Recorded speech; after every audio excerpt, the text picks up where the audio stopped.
Episode is presented by Underdog. If you're new to Underdog, today's the day. Get $100 in bonus entries when you play just $5 with code It Is What It Is. Plus, the next 5 people who sign up with our code will win a prize. You can make picks right now in most states, including Georgia, Texas, and California, just to name a few. So make sure y'all support the show, hit that subscribe button, lock in your bonus, and start playing today with code It Is What It Is. I'm Treasure Wilson, aka Stat Baby, along with your hosts, Mace and Cam. Killer, what's good, man? Martin, what's good, man? How you doing, man? Chilling, man. Had a long weekend, man. Did you? What happened? Yeah, man. A lot of stuff, man. Like, what happened over the weekend? I have to tell you. I figured you had a long weekend, man. You said the Kansas City lost on purpose. I seen that. I said, my man, jet lagging. Must be jet lagging, man.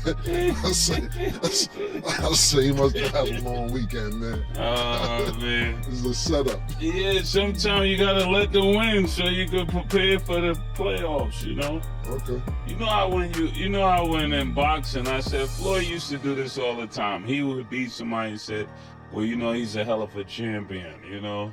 He's not better than him, but he put him up there so when they would go to fight, they wouldn't be as, you know, as motivated. Floyd never lost, I know.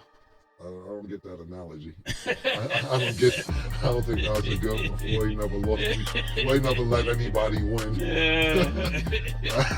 I told you I ain't gonna let you go outside like that. He let some people win in the sparring matches, you know?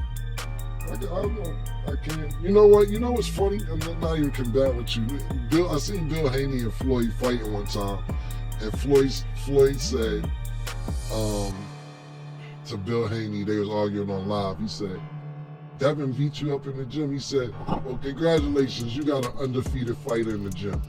Congratulations. That's what I was into. Okay, that's what I was trying to understand. You're undefeated when it doesn't count. So they're 5-0 against, you know, Kansas City when it doesn't count. When it counts, they're 0-4. I think it counts. Look, one thing I'll say about you can never count Kansas City out, but they third in their division. Josh Allen and them niggas, they gotta win because surprisingly to everybody, the Patriots is in the fucking first in their division. They talking about Drake May MVP candidate. Mm-hmm. So every game for Buffalo is a must win because Stephon Diggs went over there in the same conference and said, fuck these niggas. Niggas thought they could do it without me. Which they, you know, every year they lose to, you know, whether it's fucking Patrick Mahomes or Lamar Jackson, whatever it is, or Joe Burrow, they never get it done. So I will give you that. But at the end of the day, all these games are starting to count. And for position, for the bye, for even playoff contention. But I cannot argue with you that Josh Allen does not get to the big game. Definitely doesn't. We'll see if things change, but a lot of things that I feel like people haven't expected to happen has been happening, and that takes us to our first game. So the Cardinals beat the Cowboys 27-17, which Mike said that there was no way that this was going to happen, and that is exactly what happened. So maybe do you think the Cowboys are still a legit team? I told you I was never going to talk about the Cowboys, but since Mike is not here, we'll deal with it. The Cowboys have never been serious to me. I think outside of CeeDee Lamb, and you got CeeDee Lamb is a great player, you know, and he shows up pretty much all of the time. First ballot Hall of Famer. What else can I say? And then you got Dak Prescott, who plays amazingly until it's time to win the big game. Until he wins a second round playoff game, I really can't really take this serious. And you're asking me the question, are the Cowboys serious? Absolutely not. I think they're playing good. They're playing okay. It seemed like earlier they were playing much better, but I'm not ready to put any chips on the Dallas Cowboys. I love the city of Dallas. I love the food in Dallas. I love the people in Dallas. But this Cowboys team haven't been good for quite some time. Yeah, I don't really even, first of all, to answer your question, no, I'm not taking the Dallas Cowboys serious. I don't ever take them seriously. I think that they're a great marketing machine. Jerry Jones is one of the best businessmen we could talk about ever, especially in American sports history. But no, the answer is no. I'm not taking the Cowboys seriously. To me, this is more about the Cardinals than the Cowboys. The Cardinals, Kyler Murray's hurt. He's been hurt for the last few games. And even though they lost 5 in a row and Jacoby Brissett has been playing, he lost his last couple, which was not his fault. The Titans game, you sat there and the dude, Amari DeMarco, pardon me if I'm pronouncing your last name wrong. You get to you run 90, 70-something yards, then you get right to the 1-yard line, drop the ball like you was in zone, which cost them a touchdown, which eventually cost them the game. But Jacoby's playing real well, and I think that the real issue right now is when Kyler Murray comes back, what do you do? Because they love Jacoby. The players, I seen after the game, the players were praising him. They saying how much he does in the locker room, not just in the locker room, in the huddle. And they like him a lot. So if you're the head coach, then you have a real big problem on your hands. It's not a problem because it's always good to have two quarterbacks. Kyler Murray's supposed to be your starting quarterback, not just starting quarterback, your franchise quarterback. You paid him as a franchise quarterback. So I think Jonathan Gannon has some, which is the head coach for the Cardinals, for those who don't know. He has some real big decisions to make. Marvin Harrison Jr. looks spectacular, looking like a chip off the old block from his father. Not only that, the defense looked really good. Look, when you got somebody who controls the locker room, and when I say the locker room, the players believe in him, whether it's the coach, whether it's the quarterback, no matter who's your emotional leader, as an organization, I think that counts. So I think the bigger question is not really about the Cowboys, it's about the Cardinals moving forward, because Kyler Murray is supposed to be week to week. Now, if Kyler Murray is good next week, what do you do with Jacoby Brissett playing this well? I think that's the bigger question that you take away from this game more than the Cowboys losing. Yeah, I think even with the money they're giving them, you're right, they have something serious to consider. But stats old philosophy, you can see over the defense, and that makes the offense that much better. What do you think, Stat? I mean, stature does matter. No, it definitely does. Like, I think that's how you make the perfect QB. I'm not saying the perfect QB has to be a certain height all the time, but you definitely got to be taller than Russell Wilson. That's my take for that. But I will say, just the fact that the Cardinals are on a 5-game losing streak and it took them playing the Cowboys to beat that is insane, because they got their asses beat on both sides, offense and defense. So anything is possible. I think the Cowboys fans are still going to be a little bit delusional and just say, like, well, it was this and it was that, and we need it. Like, it's... Yeah, what did they say it was on this game, though? This is not a high-powered team. This is not a juggernaut when it comes to defense. So what's the real issue here? And you got a new quarterback playing. Sure, and according to Jerry Jones, he said that they're making made trades that will immediately address some things that have been their shortcomings. So for this trade deadline, which is today at 4 p.m., maybe he's fixed it, but I feel like everybody's going to just pretend like they can fix the issue, even though you guys have been having issues and we've seen the holes, but each their own. Maybe they'll be able to figure it out. Okay, so next, the Bears beat the Bengals 47-42. So, Mace, do you think that the Bears can take over the NFC North? This is really interesting because the Bears, just last year, we were talking about how poorly that Caleb Williams was playing, and it seemed like he literally has found some range right when it comes to this team. I think whenever he's not turning over the ball or this team doesn't have turnovers, they're a pretty good team. They're not a great team yet, even though they stand at 5-3. I'm not ready to say that they're playing great, even though they had some really key wins this year, even this far. I'm not ready to say that. And then this team that they beat in Cincinnati, they're without Joe Burrow, so they want a close game without Joe Burrow. But according to Killer, every win counts. According to the league, every win counts. So we can, if they showed up in an NFL uniform, we got to take the win serious. But I'm not ready to say that they're a serious contender in the NFC. Not just yet. I think that's the question. Are they serious contender? Basically, do you think they can take over the NFC North? Because we see In that division, absolutely. In the conference, I don't think so. In the division, Yeah, in the division, yes. I misheard it. I thought she said a contender for the North. I meant the NFC, so I said no.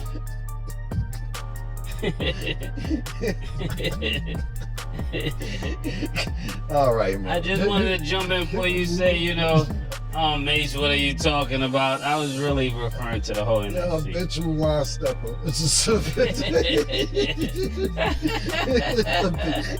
habitual wine stepper. Nah, but seriously, in that division, look, and I know we're gonna get to this game next, but you got Green Bay, who lost to North Carolina, and then you got Minnesota, who beat the Lions. Now the Lions, at the beginning of this year, you're asking who's going to win this division. Like, oh, the Lions are going to win this division. At the beginning of the season, you're saying who could win this division. You're sitting there saying, well, Green Bay is looking good. It looks like they could win this division. But this division's all over the place. And I don't see a clear-cut winner right now. The Lions don't look as dominant to me as they've been looking the last 2 years, whether it's injury or otherwise. They just don't look that dominant. As soon as you say Green Bay, they look like they all right, they don't pass the eye test. And then when you got the Minnesota Vikings beating the Detroit Lions division game, I absolutely definitely think that this division is up for grabs. So if you're asking if the Bears could be a contender, I don't know about a conference, but in the division, absolutely. Now to the game. Look, we have some very, very great analysts up here. I think Murder and myself did an extraordinary job picking out our analysts, because a lot of things that's going on during the season, they caught this shit.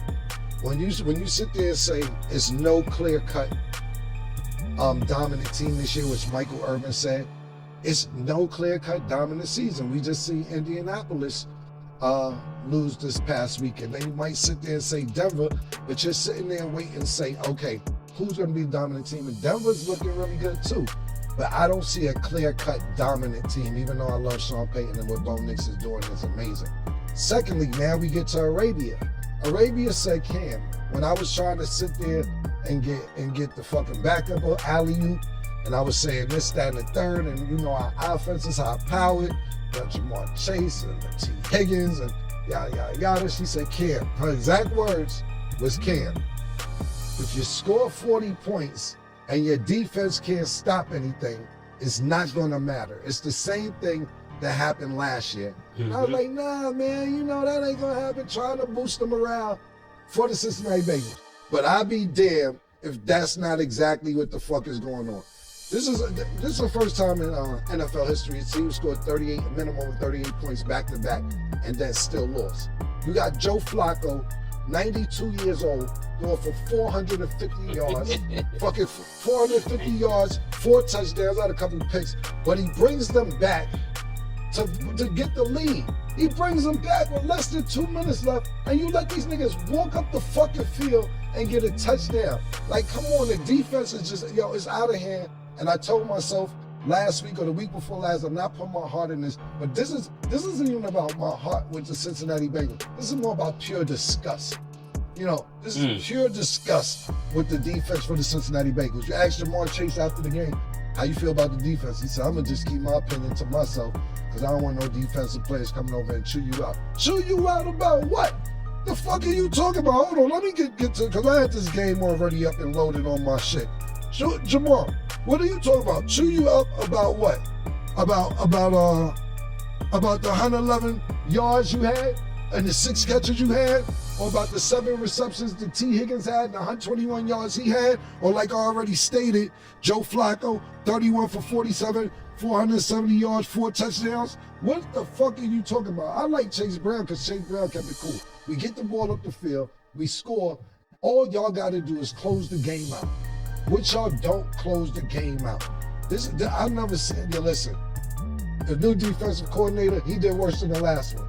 I don't know what to say. I have no idea what to say besides what I said previously a week or two ago.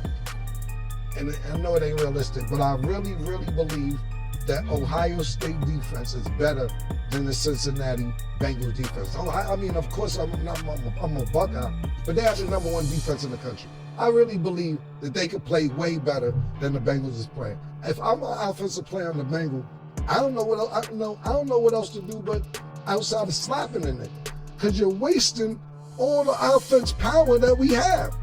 2 games with 40 over 38 points and you lose, man. I don't know what to say, but Anthony, I know I got into the Bengals, but okay. I think that the division for the Chicago Bears, that division is up for grabs. I know you're talking about the Bengals, but all I heard from that was that this is the Steelers' year. That's what I got. Well, let me say this. It's all yours. I heard what he was saying, but that's how I was feeling. Well, let me tell you this. I will tell you this right now, because I wasn't here yesterday. I'm pretty sure y'all talked about it. Yeah. But I know the sense of urgency better be with the Steelers after the way Lamar Jackson was looking when he returned last week against Miami. Now, y'all better not play, because the way Lamar Jackson, did y'all talk about that yesterday? Yeah. Yeah, I'm sorry, I missed it. Okay. But the way Lamar Jackson played against the Steelers, against the Dolphins, every game better be a must-win for you, because that nigga looked like he looked like he wasn't hurt. Derrick Henry looked like, gee, I got my nigga back. I ain't seen Zay Flowers since 1926. He showed up to play. Sometime it just take one nigga to boost the morale for the whole team. So sit and play that game if you want. I told niggas 2.5, 3 weeks ago that Baltimore will win this division. And don't get it, and you know what's good?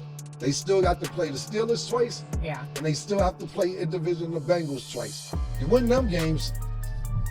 You just don't know. It's just been different every week. I'm excited. You do have a I don't mean great to kill your point. joy. No, my joy cannot be killed. That's the thing. When I'm excited, it will be. no, because y'all just next episode, because we gotta wait for the trade deadline. We did give up a piece. I mean, shout out Beanie Bishop, because I thought he was great for our team, but they're looking for another wide receiver. You just don't know. You just don't know. Like, It always happens this time of year. Yes.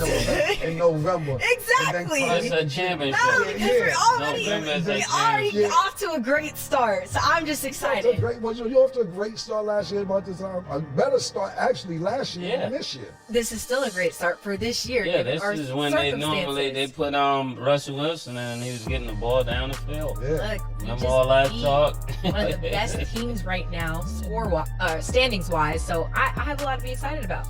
Yes, Lamar Jackson, that's real hard to go against, but right now I'm feeling good, and I'm gonna keep being. You gotta get Roger Goodell to joyous. give you the trophy in November. Yeah. Everything. And you know what? I'm starting to see Aaron Rodgers look grumpy. He's starting to be on the sidelines with that jet shit. Grumpy old man. Everything's aggravating him. You can see it all in his face. Aaron Rodgers, he's still playing great in a high level. Really, really good. Yeah. But the grumpiness, you just see it, my nigga. Yeah. It is. I hope it don't come to a head the way he's mad at a player. I already seen him get mad at a player. I Yeah. hope he doesn't say the wrong thing at a press conference about Mike Tomlin. Listen, I see the signs of a grumpy old man, and I hope it doesn't translate towards the team, which I already see a little bit of it happening. Hopefully it won't. We good right now, y'all. That's all I'm excited about. Okay, so this last football game before we move on to basketball. So the Panthers beat the Packers 16-13. The Panthers are 5-4. Mace, are you ready to take them seriously? Because I feel like a lot of times people just hear the Panthers and like, meh. How you feeling? The Panthers did a complete turnaround. They must have heard us talking about those tickets and it being 50 cents or $1 or whatever it was, but I think it's always an exciting time when they could beat somebody of the stature of the Green Bay Packers, because right now they didn't beat an unformidable team. This Green Bay Packers team, had they won this game, they would have one of the better records in the whole National Football League. So I think I had to go off to North Carolina, and what a way to turn around this team. You know what I'm saying? Just last year, I don't think they had any wins. And then when you look at Bryce Young, he's not playing spectacular, but they're getting a win. So I'm definitely willing to say they're playing good, but not ready to put any stock into it. Now look, I'm not gonna go against Tampa winning this division. I'm just not. No. Even though we know Mike Evans is out for the season, Chris Godwin can't stay healthy. But what? Imagine if North Carolina wins this division every year, you know, till Baker Mayfield got there, and of course when Tom Brady was there. This is a division that the team goes to the playoffs with a less than 500 record. I don't know how the NFL fixes this. I don't know how this works because every team who wins the division goes to the playoffs, but goddamn, sometimes the record be way worse than other teams who's in third place